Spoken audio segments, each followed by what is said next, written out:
Hello, everyone. Welcome to Calling Glass. Welcome to the club. Welcome to the pod. My name is Alvaro, as always. And today in the podcast, I'm solving the All Star of the NBA. Let's see it.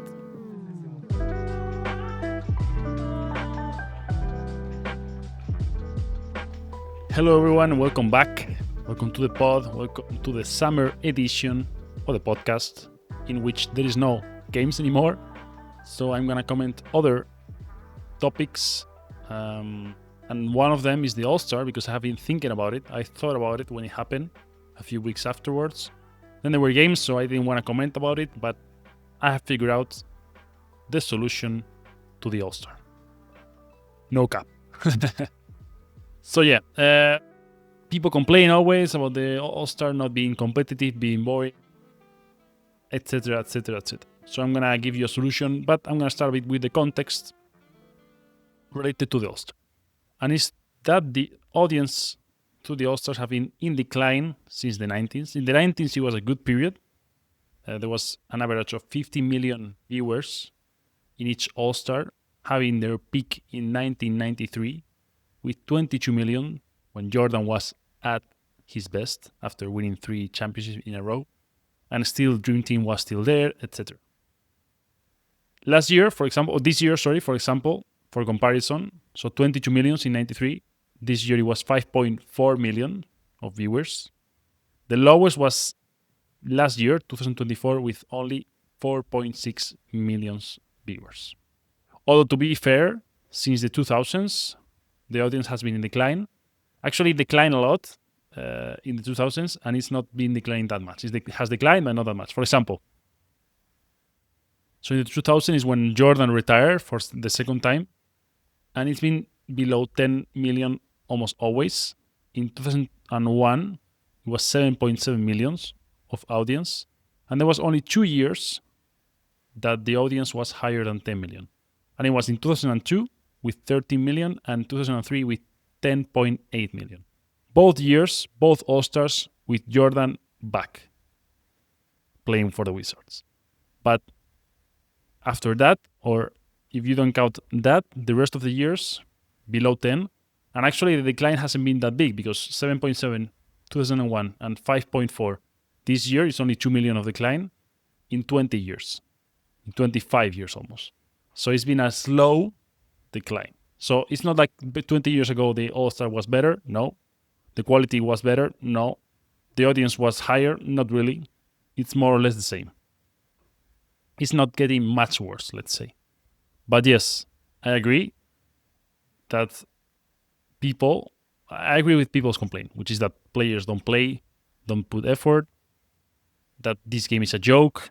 That reality is you want to see the best players compete at the highest level.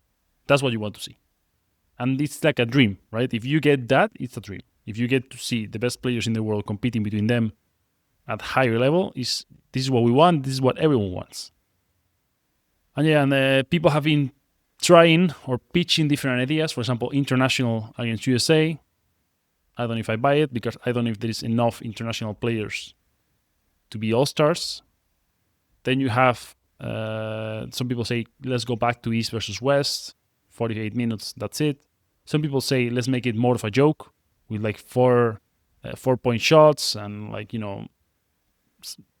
side quests during the games, etc. It's true that the NBA has tried different options. I think one of them worked more or less, which was the set score that the teams need to reach in order to win. So not by time, but by score. I thought that was actually good. I'm not against that completely. So it's not in my idea, but it could be added to the idea. But yeah, so here it comes. Here comes my pitch. And the idea I think is flawless, obviously. I think there's flaws, obviously, but it's the best idea I could think of, and I don't see really many downsides of it. Also, an inspiration for this idea was actually me thinking. I have coached kids in Spain, and the way that the leagues are played in Spain inspired me a bit, and I will say why. So, the idea is going to be back east against West. So that's the first part of it. And the conference that wins, each team of the conference gets 1.5 games more in wins. 1.5 wins more every game of the conference, every team of the conference. So let's say West Conference wins, every team gets 1.5 more wins to the regular season record, which means it's one more win, and in case of a tie, it's like they get the benefit of the tie. Of course, this only happens in the finals. During the regular season, nothing changed. But if you get to the finals and you are more or less tied in between games with the Eastern Conference, well, the conference that won might have a little bit of an advantage, 1.5 games. I think this is a small incentive, so I don't think it's huge, but I think it's something. And I don't think also it makes it not worth it to compete for the first position in the regular season. Because actually in the last years, there has been no teams which the difference in between wins were less than 2 in the finals. So actually it wouldn't matter this win extra that I'm giving in the All-Star. But I think it's still a little bit of an incentive. But that's not the big idea. That's just one thing that I think it could work. But apart from that, I'm going to the second part, which is how the game will be played. The game is going to be divided in between. It's going to be like a playoff mode, and it's going to be 7 quarters. More specifically, actually, the team that wins 4 out of those 7 quarters wins the whole game. Each quarter is going to start with the score 0-0. And it's going to be played until 10 minutes, not 12, 10. And the players that start the quarter need to finish the quarter. So there is no substitutions inside the quarter. This is where my influence from coaching youth basketball in Spain came from, because there you could not change the players during the quarter. You can only do changes in between quarters. So what do we get like that? We get kind of like a playoff series inside the game. Again, best of 7. If the team that wins 4 wins the whole game. And every quarter starts from 0 and is until 10 minutes. Every player cannot play, of course, every quarter. There is a max number of mini games or quarters that a player can play, which is, if it goes to 7, it's 4. That's the max that they can play. And the minimum, if it goes to 7, is 2. Halftime will be after the third quarter. Because in halftime they do this, concerts and stuff. That's going to be after the third quarter, and until halftime, the players have The players can play a maximum of 2 games, 2 quarters, and a minimum of 1 quarter. Also, let's say the game ends in only 4 quarters. In 4 quarters, the maximum that a player can play is 3 quarters, so 30 minutes. The minimum is 1 quarter, so 10 minutes. If it's 5 quarters, it's 3 max, 2 minimum. 6 quarters, 4 max, 2 minimum. 7 quarters, the same. 4 max, 2 minimum. So the minimum you get is a 40 minutes of basketball, of All-Star. The maximum is 70 minutes total. And the player minimum, if it ends in 4, it's 10 minutes. And the maximum that you get for one player is 40 minutes of basketball. The whole idea here is that you will see every player have their turn in the All-Star. Why do I say this? Because maybe there are second-tier All-Stars. Let's say like not Stephen Curry, not LeBron, but there are second-tier All-Stars like Evan Mobley, Donovan Mitchell, Jalen Brunson, that they will have their own opportunity to run their own team during a quarter, which I think is exciting.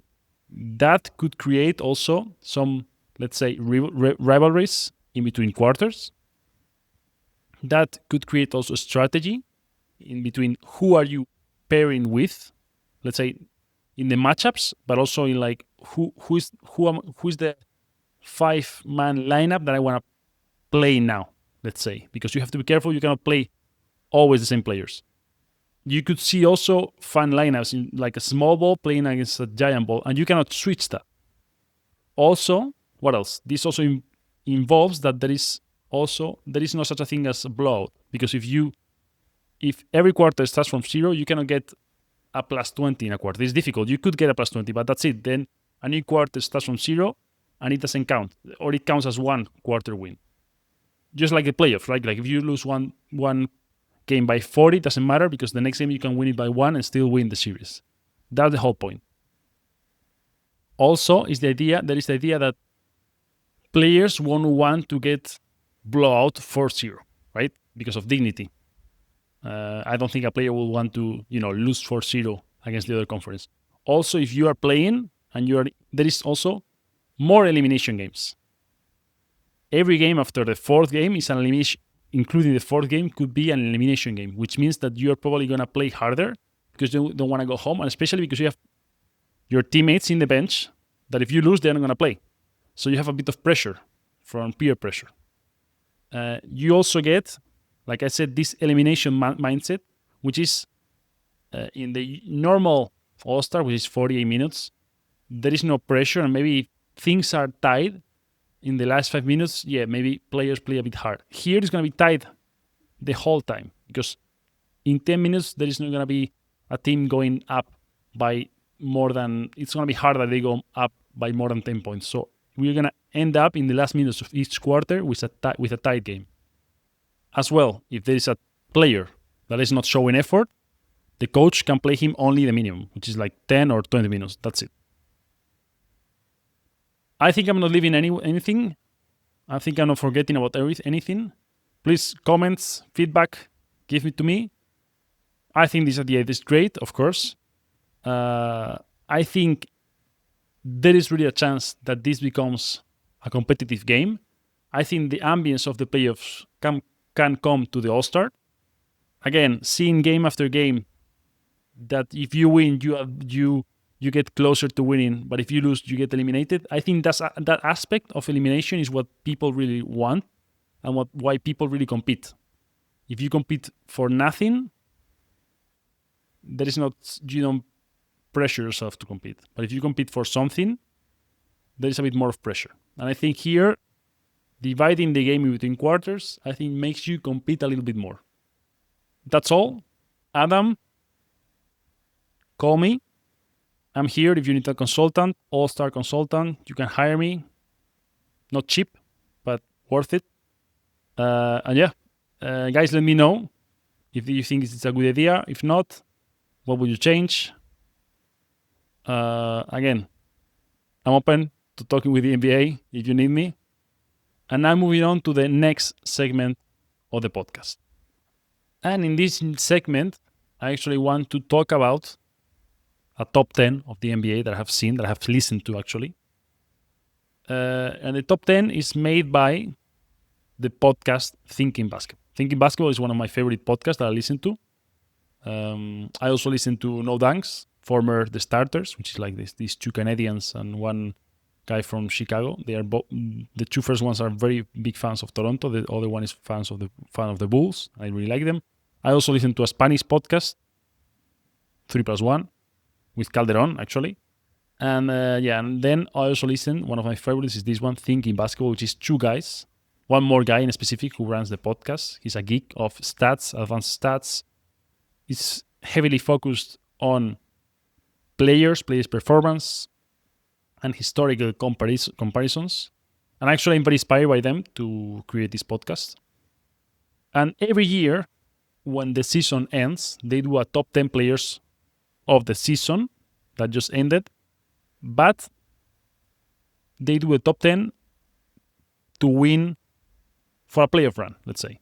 So they do the top 10 based on how good the players would be to win the championship, just to win the playoff run. So they forget about the regular season. They base their ideas for the whole season, regular season plus playoffs, but they only focus on how the player would do in a playoff setting. And they just dropped the top 10 players podcast, and I want to comment it a little bit, say my opinion. I'm not going to, say the same things that they said. It's just a quick touch. I comment. Quick comment. Actually, based a lot of my opinions in basketball are based on them. I trust a lot their knowledge. So okay, I jump right into it. They first mentioned 3 players that did not make the top 10, which is Jalen Brunson, Donovan Mitchell, and Tyrese Haliburton. Both 3 guys guards, 2 of them similar, Brunson and Mitchell. But yeah, they just stay at the doors of the top 10. And actually, in the 10th position, they had a debate. Finally, at the 11th, they have Kawhi Leonard. I'm going to just say top 10. 11, Kawhi Leonard. 10, Anthony Edwards. 9, Anthony Davis. 8, LeBron James. 7, Victor Wembanyama. 6, Tatum. 5, Luka Doncic. 4, Stephen Curry. 3, Giannis Antetokounmpo. 2, Shai Gilgeous-Alexander. 1, of course, no doubt, Nikola Jokic. Interesting things. Kevin Durant is completely out of the picture. They don't think he's a top 15 player in the NBA, and I kind of agree. I think maybe since the Achilles injury, but also in the last years, he's been going down in his performance. He still has the mid-range, he still has the shot, but once he dribbles, he's not able to get to his spots. He struggles against physical defense, and then his defense actually is not as good as it used to. Also, another player that they didn't talk about is Embiid, because he was actually out the whole season, so you cannot really, analyze how well he performed. And yeah, I mostly agree with the top 10. I will just make 2 changes, and one of them is LeBron James. After seeing LeBron in these playoffs, I have seen him actually struggle a lot against Minnesota, especially in the one-on-one against athletic and big defenders. He was not able to really surpass the defender. This is because of obviously his top speed, his top athleticism is a bit going down. He's still pretty athletic, but I think he has a lot of this change of speeds a little bit. And also his moves are not evolving as much, which is normal. He doesn't have the moves of Shai or other players. And I saw him struggle a bit one-on-one, creating from the one-on-one. He's still good he's getting better shooting, for example. He's still good running the pick and roll. He's very good in transition, good with cuts, rebounds, getting fall. His team defense is good. One-on-one defense, not that good. Leadership, that's good. But to me, to be in the 8th is a bit too high. I will actually drop him at least 2 spots. I will put Anthony Edwards and Anthony Davis above LeBron. And I think he's a bit there with Kawhi. If Kawhi is healthy, I will put Kawhi above LeBron as well. What we saw in the playoffs against Denver was pretty amazing. Like 35 points without missing a shot is impressive. But yeah, that's a bit one change that I will do. And another one is like at number 3 and number 2, Giannis and Shai. I will switch them. I think Giannis overall is true that offensively Shai is better than Giannis, but the defense of Giannis I still have it in a very high esteem. And I think I will put Giannis ahead of Shai. It's true that it matters a lot, the team composition, structure, like they don't fit the same way in different teams. But I think Giannis overall for me is above Shai. So my top 10, redoing it, will be the following. 11th is LeBron, 10 Kawhi, 9 Anthony Edwards, 8 Anthony Davis, 7 Wembanyama, 6 Tatum, 5 Luka, 4 Curry, 3 Shai, 2 Giannis, 1 Jokic. And that's all. I just wanted to do a quick recap. I recommend the podcast that they did. Thinking Basketball is the podcast. Top 10 players, also 2025. And yeah, I heavily recommend it. And yeah, that's it. I just wanted to do a quick shoot of this top 10 commented, and that's it. And I go to the next segment of the podcast. And the next segment is I Know What You Did. And in this segment, I travel in history to a time, same time that we are right now, so first week of July, but in the past. I time travel, and this time I'm going to the first week of July of 2010, and I know what you did that time. In the first week of July of 2010, the entire basketball world came to a stop, everyone was waiting for just one thing: the decision.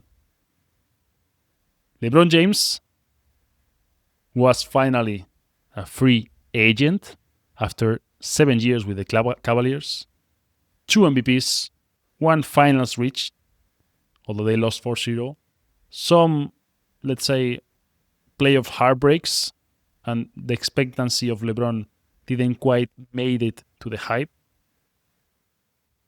And on July 8th, live in a ESPN broadcast titled The Decision, LeBron sat with an ESPN journalist and he delivered the words that will shake the NBA score.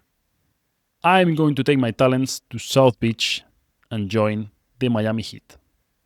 At the moment, LeBron was joining forces with Dwayne Wade and Chris Bosh to form one of the most feared big three in the NBA. In the NBA history, I would say, probably the biggest big three in NBA history.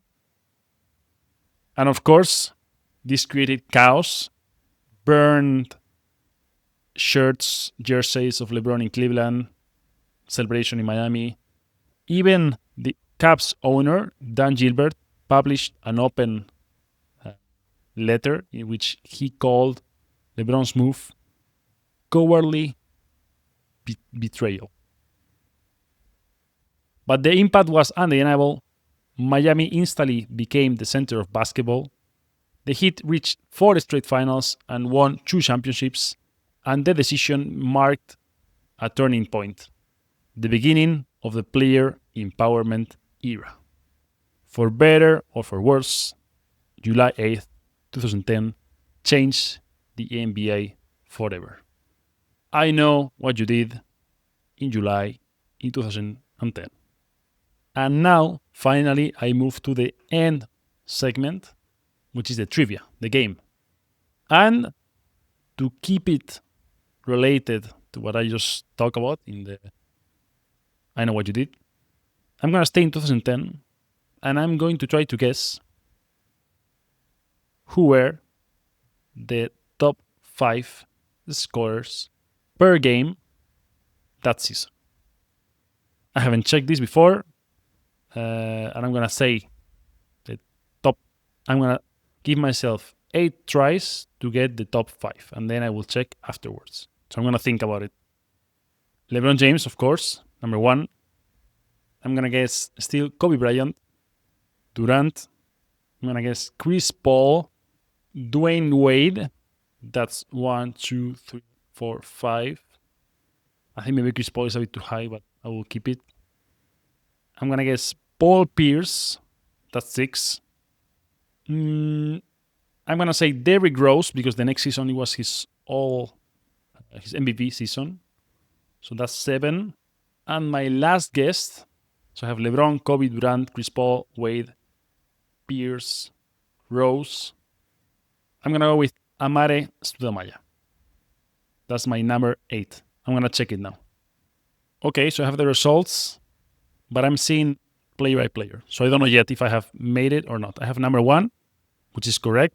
Kevin Durant, 30 points, 30.1 points per game. Also, the minimums requirements are 70 games in the season or 1,400 points scored. Those are the minimum requirements. So if a player was injured and I don't know, I could have made a mistake. So number 1, Kevin Durant with 30.1 points. Number 2, LeBron James, I have it with 29.7 points. Still in Cleveland. Number 3, I missed already. I forgot about this guy. I mean, Of course, Carmelo Anthony, I didn't think about him. 28.2 points. Obvious one, but yeah. Number 4, Kobe Bryant, I said it. 27 points. Actually, he came from winning the championship that year. Number 5, I also got it right, is Dwayne Wade with 26.6. So yeah, I missed. Number 6, I didn't have it either. It's Monta Ellis, pretty high, with 25.5. 7 is Dirk Nowitzki, which I didn't think about him either, 25 points. 8, Danny Granger, 24. Chris Bosh, 9. 10, Amare Studamaya with 23. Joe Johnson, 21.3. Derek Roseberry, low, 20.8 points, number 12. But yeah, that's it. I missed the game, but I tried. Okay, so this is the end of the podcast. I hope you enjoyed it. I hope you like the idea of the All-Star. I'm also open to receiving feedback, not only from the All-Star, but from the podcast in general. Constructive feedback is always welcomed. And yeah, see you next week. I hope you're having a great summer. I hope you're working out in the off-season to arrive to the season in shape. And wish you the best. See you. Bye-bye.